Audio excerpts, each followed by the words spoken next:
गौ माता में 4 धाम छिपे हुए हैं। अगर किसी के घर में गाय है, उसकी एक परिक्रमा कर लेता है तो उसने 4 धाम की परिक्रमा कर लिया। अच्छा। और यहाँ तक है कि अगर जिसके घर में गाय होगी उसके घर में कोई तकलीफ नहीं आएगी। गौ रस, गाय का दूध अमृत है। अच्छा। अगर आप अनुभव करो, देखो भैंस भी आएगी, बच्चा 2 4 5 घंटा में खड़ा होगा, गाय का बछड़ा तुरंत कबड्डी खेलेगा।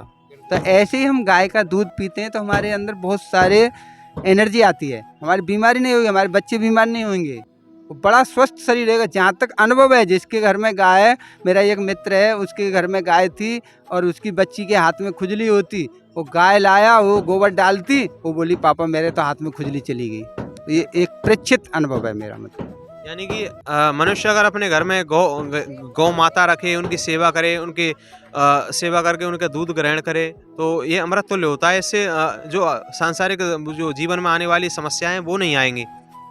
नहीं, ये हमारा अनुभव है। हमारी इस्कॉन में चाय मिले 200 रुपया लीटर, गाय का ही दूध आएगा प्योर। और देखो अच्छा। क्या मस्त रहते हैं, क्या चकाया, सुबह एकदम डांसिंग करते हैं, कोई दवा लेने की जरूरत नहीं है। 4 बजे उठते हैं और शाम को फिर एकदम 1 गिलास दूध पिया, दवा ले ली। गाय का दूध अमृत है, लेकिन लोग समझते नहीं है, क्या करें। यानी कि इस्कॉन में जो दूध आता है वो संपूर्ण दूध गौ माता का ही होता है। गौ माता का पूरे सेंटरों में, पूरे विश्व में जहाँ भी सेंटर है, चाहे 500 रुपया किलो मिले, लेकिन गाय का दूध आएगा। शाम को सब भक्तों को 1 गिलास मिलेगा, 1 गिलास। यानी कि सभी को समान मात्रा में 1 गिलास मिलता है। हाँ जी, हाँ जी। अच्छा, वहाँ पे आपके मित्र वगैरह भी होंगे ऐसे ही कुछ? हाँ, बहुत है मित्र भाई। प्रभुपाद जी की संस्था में सब मित्र ही हैं। अब देखो, कोई अमेरिका है, कोई लंदन है, कोई फॉरेन का, एक साथ हम नाचते हैं, एक साथ हम खाते हैं, एक साथ हम बैठते हैं। एक बाप के 4 बेटे होते हैं, 10 साल में चूल्हे अलग अलग हो जाते हैं। एक हमारी किचन है, एक ही साथ झूम रहे हैं, नाच रहे हैं, एक साथ कथा कर रहे हैं। तो सारे मित्र ही हैं ना। प्रभुपाद जी ने कहा है ना, ये एक धारणा है कि ये अमेरिका है, ये इंग्लैंड का है। कल को तू भी अमेरिका में कुत्ता बनेगा तो कहाँ का रहा। 50 साल का है तू, यहाँ 50 साल इंडिया में रहेगा, और उसके बाद तू भगवान ने वहाँ कुत्ता बना दिया तो कहाँ का रहा। तो ये तो शरीर परिवर्तन होता है, इसके लिए हम सब एक साथ, क्योंकि इंटरनेशनल सोसाइटी है, तभी तो आज देखो कितना प्रेम है। यानी कोई प्रकार का लड़ाई झगड़ा नहीं होता है वहाँ पे? कोई नहीं, एक दूसरे से प्रभु कह के संबोधित करते हैं। अपने ही मंगल आरती जाएगा, दूसरे को खड़ा करेगा, उसको बोलेगा तुम जाओ। वो चाहता है मेरे से आगे ये जाए। और भौतिक जीवन में एक दूसरे से ईर्ष्या करेंगे, घृणा करेंगे, लेकिन भक्ति में ऐसा नहीं है। तृणादपि सुनी चेन तरोरपि सहज सुना, इसका मतलब है नम्रता। ये अपने आप को वो समझेगा, मैं तो तुच्छ हूँ, मैं तो दास हूँ, मैं तो छोटा हूँ, आप मेरे प्रभु हैं, मैं तो आपका दास हूँ। ये है इस्कॉन। अच्छा, यानी कि ये जो आपके दोस्त वगैरह हैं तो वो आपको भक्ति करने के लिए प्रेरित करते हैं। ऐसा नहीं कि ऐसे जो सांसारिक जीवन में लोग एक दूसरे से ईर्ष्या करें, घृणा करते हैं, इस प्रकार से नहीं है ना। जब तो ये इंटरनेशनल है, इसका नाम ये एक का नहीं है, ये पूरे विश्व का है। प्रभुपाद जी ने कहा ये लोग कहते हैं कि वो बढ़ रहा है पब्लिक, बढ़ कहाँ रहा है, कोई आता नहीं है इसमें। अरे बनाओ, हमारे पास भेजो ना, हमें जरूरत है। प्रभुपाद जी कहते हैं मेरे को विदेश से लाके यहाँ पूजा करवानी पड़ रही है। मुंबई में जब 1970 में विदेशी पूजा कर रहे, इंडिया का कोई था ही नहीं। तो प्रभुपाद जी कहते हैं हम तो विदेश से लाके पूजा कर रहे हैं, पब्लिक नहीं बढ़ रही है, कोई भक्ति नहीं कर रहा है, मंदिर में नहीं आ रहा है। अच्छा, वही तो है। यानी कि यहाँ पे हिंदू संस्कृति के लोग यहाँ पे भारत के निवासी होकर भी वो इस चीज़ को नहीं अपना रहे हैं, और विदेश के लोग यहाँ पे इंडिया में आकर भजन ध्यान कर रहे हैं। ये तो बहुत ही, मतलब ये अच्छी बात नहीं है। अभी आप देखो इस्कॉन में जाके विदेशी माताएं कितना सेवा कर रही हैं, प्रभुपाद जी को कपड़ा पहना रही हैं, भोग बना रही हैं, कोई माला बना रही हैं। तो बताओ, अब उन्होंने सब देख लिया, इसके लिए उनको संतुष्टि। प्रभुपाद जी ने कहा तुम्हारे पास भौतिक साधन बहुत है, लेकिन तुमको आनंद आ रहा है ना? नहीं। तो कृष्ण की भक्ति को ग्रहण करो, आप अच्छे लगते हैं, स्वर्ग के से देवताएं, क्या धोती पहन के, क्या चोटी रखा के। तो उन्होंने एक्सेप्ट किया। हमारे यहाँ सुनेंगे सबकी, करेंगे मन की। और प्रभुपाद जी को उन्होंने फॉलो किया और एक्सेप्ट किया। हमारे यहाँ कोई एक प्रभु जी था, उससे बहुत सारे प्रश्न किए, पर फिर जाके बोलती है अरे ये तो हरे राम हरे कृष्ण वाले हैं, हम तो वही जैन लोग, हम तो अपने वही मानेंगे।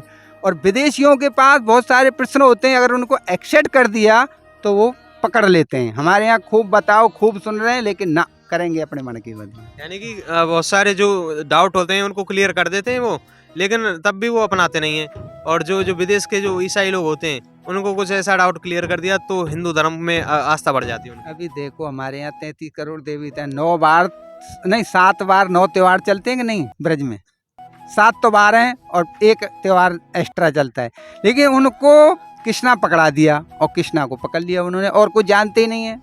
हम तो भैया कृष्णा के सिवाय, तो वो देखो हमसे आगे निकल रहे हैं मतलब। अच्छा, ये जो विदेशी लोग रहते हैं यहाँ निवास कर रहे हैं भारत में, वृंदावन में, ब्रजभूमि में, अनेकों तीर्थ में, ये जो अंग्रेजी जो होते हैं इनका मुख्यतः धर्म ईसाई धर्म होता है, लेकिन उसके बाद में ये जो प्रभु की भक्ति के बारे में जानकर यहाँ हिंदू धर्म को बहुत ही अपना रहे हैं। मैं देख रहा हूँ कि रसिया है, अमेरिका है, इंग्लैंड है, ये जो बहुत सारे देश हैं इनमें हिंदू जो धर्म है, जो श्री कृष्ण की भक्ति है वो बहुत तेज बढ़ती आ रही है। नहीं, प्रभुपाद जी ने प्रभु कहा कोई चाहे मलेच्छ है, जात से नहीं माना जाएगा, वो कर्म से माना जाएगा। उसका कर्म क्या है? अब ब्राह्मण है, काम गलत कर रहा है तो काय का ब्राह्मण है, और मलेच्छ है और काम शुद्ध कर रहा है तो वो कर्म से माना जाएगा। कलयुग में प्रभुपाद जी ने कहा है जन्मते जायते शूद्र, अब मैं कहूँ मैं जाट हूँ और मेरा काम है शूद्र का सा, तो इसके लिए यहाँ पे अभी कलयुग में जन्मते जायते शूद्र, हम सब शूद्र ही हैं। अगर हम भक्ति करते हैं, नेम फॉलो करते हैं, प्रभु का नाम लेंगे, जो चीज़ बताया शास्त्र में उसको नहीं करेंगे तो हम मलेच्छ, भंगी भी है, चांडाल भी है। अब ये तो जन कौन कौन सी जाति, आज देखो गोस्वामी बन गए, स्वामी बन गए, बिल्कुल, आज देखो कृष्ण की कथा कर रहे हैं, कृष्ण का प्रचार कर रहे हैं। वो तो है ही है। यानी कि ये जो कलयुग है इसमें अगर हम कर्म कर रहे हैं उसी प्रकार से हमारी जाति होती है। ऐसा नहीं कि हमारी जाति कुछ है और कर्म हम गलत कर रहे हैं, ये तो वो गलत बात होती है। अगर हम भी इसी प्रकार की क्रिया करेंगे तो हम में, मनुष्य में और जानवर में कोई फर्क नहीं रहेगा। यानी कि हमको जो सद्बुद्धि मिलती है उसका हमको फायदा उठाना चाहिए, उसको हमको श्री कृष्ण की भक्ति करके अपने कल्याण के लिए प्रयत्न करने चाहिए। हाँ जी, अच्छा, आप यमुना स्नान भी करते हैं? हाँ जमुना स्नान करने आए। अभी किया होगा आपने? हाँ हाँ। ये जो गंदगी है आपको दिक्कत तो नहीं है? अब देखो प्रभु सरकार तो खूब प्रयास कर रही है, रमेश बाबा ने भी खूब प्रयास किया, अब हम ही तो इसमें पटक रहे हैं, पानी जा रहा है आ रहा है, तो अब लेकिन एक मतलब भगवान कहते हैं ना कि अब देखो सबरी के यहाँ बेर नहीं खाए, नहीं वो दुर्योधन के 56 भोग नहीं खाए। भगवान कहते हैं ना मैं तो भाव गिराही जनार्दन, भाव का भूखा हूँ। अगर हमारे मन में भाव वही है, जमुना अभी ऐसे तो बहुत सारे लोग आएंगे, अरे यहाँ पे भी तो वही हो रहा है, हम यहाँ करते हैं वहाँ करते हैं, लेकिन नहीं, हम अगर भजन करेंगे तो हम उसमें थोड़ा बहुत रंच मात्र रस पान कर सकते हैं। जैसे भगवान नित्य यहाँ रहते, आज भी रह रहे हैं, लेकिन क्या है हम भजन नहीं हो रहा है, नहीं दिख रहा है, नहीं तो वो तो आज भी है। भगवान कहते हैं ना मैं व्रत छोड़ के जाता ही नहीं हूँ कभी। यानी कि वो यहाँ पे अभी भी निवास कर रहे हैं? हाँ जी, उन्होंने कही है वृंदावन परतज्य, मैं वृंदावन को त्याज कर कभी जाता ही नहीं हूँ कहीं। अच्छा, लेकिन हम देख नहीं सकते हैं, क्योंकि हमारी जैसे आगे आंखों के काली पट्टी डाल दो हमको कुछ दिखेगा नहीं, ऐसे ही हमारी भौतिक संसार की वजह से हमारी काली पट्टी लगी हुई है, तो हमको भगवान का रस मात्र रस ही नहीं हो रहा है, आनंद ही नहीं हो रहा है। बिल्कुल, बाबा ने बहुत ही अच्छी बात कही कि जो श्री कृष्ण है वो अभी भी यहाँ पे वृंदावन में ही अलिखित रूप से रह रहे हैं, गायब तरीके से रह रहे हैं, लेकिन ये जो प्राणी है इसको नहीं दिख पाते हैं।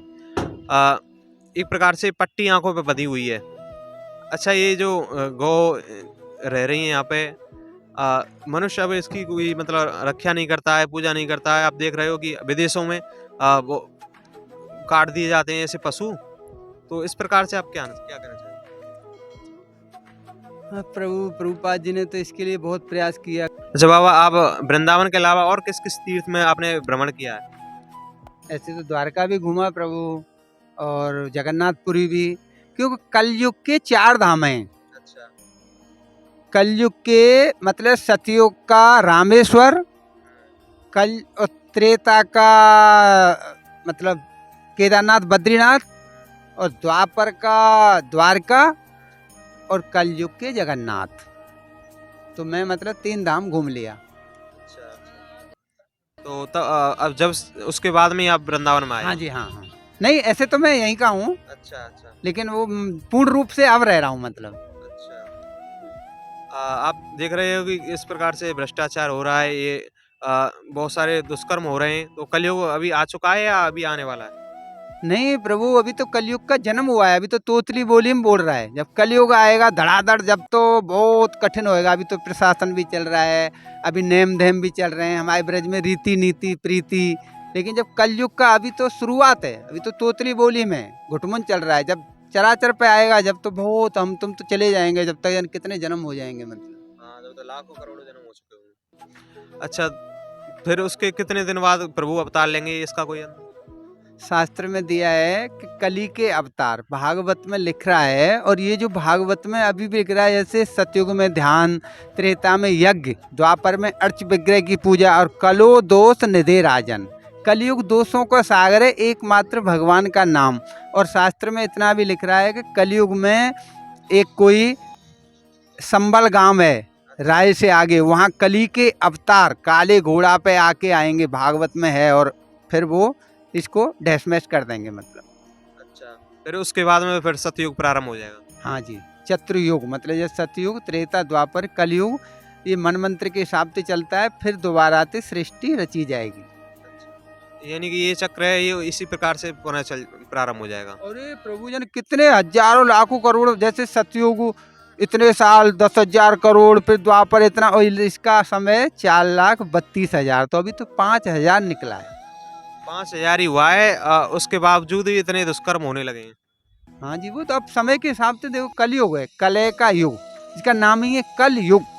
हर पग पग पर आप रास्ते में चलो, कोई रिक्शा वाला गाली दे देगा, कोई कुछ करेगा, देखो, क्योंकि हर कोई एकदम बाम है, परेशान है। हाँ बिल्कुल। अच्छा, आप किस भागवताचार्य की भागवत सुनना पसंद करते हैं? जैसे कृष्णचंद्र शास्त्री हैं, देवकी नंदन जी हैं, अनुरुद्धाचार्य जी हैं, किसकी आपको अच्छी लगती है? प्रभु मैं जुलाऊं international society for Krishna consciousness, अंतरराष्ट्रीय कृष्ण भावना में संघ इस्कॉन। अच्छा, प्रभु पाद जी, जब बताओ 70 साल का आदमी पूरे विश्व में डंका बजा दिया, बिल्कुल क्योंकि अंग्रेज हमसे 200 साल आगे हैं। बिल्कुल। और प्रभुपाद जी ने कहा कि ये हैं लंगड़े अंधे और हमें लंगड़े, तो इनके कंधे पे बैठ के जाओ। तो प्रभुपाद जी ने उनको नचा दिया। जबकि हमारे यहाँ अभी बॉम्बे में ओबेरॉय होटल 25 माला है, वहाँ 125 माले की 60 साल पहले बिल्डिंग है, तो वो कितने आगे हैं। ये हम अभी मोबाइल चला रहे हैं, उन्होंने चला चला के छोड़ दिए। बिल्कुल। तो इसके लिए मैं तो इस्कॉन के सिवाय और कुछ सुनता नहीं हूँ। अच्छा, यानी कि जो इस्कॉन से लोग जुड़े रहते हैं वो प्रभुपाद जी ने सब कुछ दिया है प्रभु उसमें। अच्छा, प्रभुपाद जी ने कहा है कि 2 नाव में पैर रखेंगे तो फट जाएगा, गिर जाएगा, मर जाएगा, इसकी एक नाव में बैठ के जाओ। तो हम इस्कॉन से जुड़े हुए हैं। प्रभुपाद जी के ग्रंथों में सारा प्रश्न का उत्तर है, कोई भी पढ़िए। एक ग्रंथ आप अपने घर में ले जाएंगे, बम है, बम बम फूटती है तो विस्फोट होता है, लेकिन उसको पढ़ेंगे तो आपके जीवन में परिवर्तन आएगा। और प्रभुपाद जी ने तो यहाँ तक कहा, अगर कोई लेगा नहीं और वो पकड़ भी लेगा तो उसका भी घर में कभी न कभी वो किताब आएगी, और उसका कोई नाती पोता पढ़ के भक्त बनेगा, और उसका 21 पीढ़ी तर जाएंगी मतलब। यानी कि अगर वो किताब को खरीद के घर भी ले जाता है तो तब भी उसका हाँ जी। कहीं ना कहीं कल्याण होगा। हाँ जी बिल्कुल, अगर घर में गई ना तो भी बम है, वो एकदम अपना प्रभाव उठाएगी। यानी कि देख सकते हो, किताब की भी इतनी कृपा है भगवान की, कल्याण हो रहा है, 21 पीढ़ी तक कल्याण हो रहा है। यानी कि प्रभुपाद जी जो भगवान के अंश थे या कोई मनुष्य के अवतार है?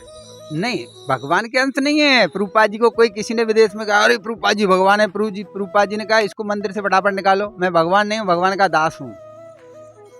जो शुद्ध भक्त होते हैं वो अपने को दास मानते हैं, मैं कृष्ण की सेवा कर रहा हूँ। ऐसे नहीं कि हम भगवान बन गए, जैसे मायावादी कहते हैं स्वयं, बहुत सारे संत कहते हैं। हाँ, स्वयं भगवान, मैं हूँ स्वयं भगवान। अरे भगवान कैसे हो सकता, तू बुढ़ा होएगा, दांत टूटेंगे, घोटू टूटेंगे। तो भक्त होते हैं वो भगवान की लीला में, नित्य लीला। तो भगवान के वो पार्षद थे, जो भगवान ने नहीं किया वो प्रभुपाद जी ने कर दिया। भगवान तो वही हो सकते हैं जिनको कोई काल असर नहीं दिखाए।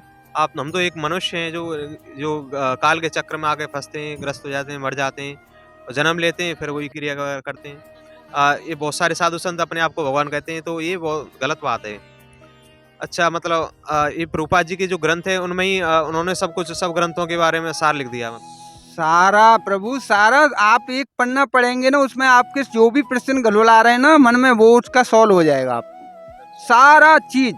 और प्रभुपाद जी ये मायावादी भाष्य सुने ना होए सर्वनाश। अगर आप मायावादी से कथा सुनेंगे तुम्हारा सत्यानाश होने जरूरी है। यानी कि जो जो धन वगैरह को अपने पास इकट्ठा करते हैं ऐसे लोगों से। नहीं, प्रभुपाद जी ने कहा धन तो प्रभुपाद जी बोलते हैं एक आते लूंगा एक आते मंदिर बनाऊंगा। तो प्रभुपाद जी ने भी इतने मंदिर बनाए पूरे विश्व में, बिल्कुल बिल्कुल सही बात। परंतु उसको सही उपयोग भगवान की सेवा में लगाओ। इसके लिए हमारे इस्कॉन में राधा कृष्ण की सेवा होती है। तो राधा माने सीता लक्ष्मी, कृष्णा माने विष्णु, विष्णु।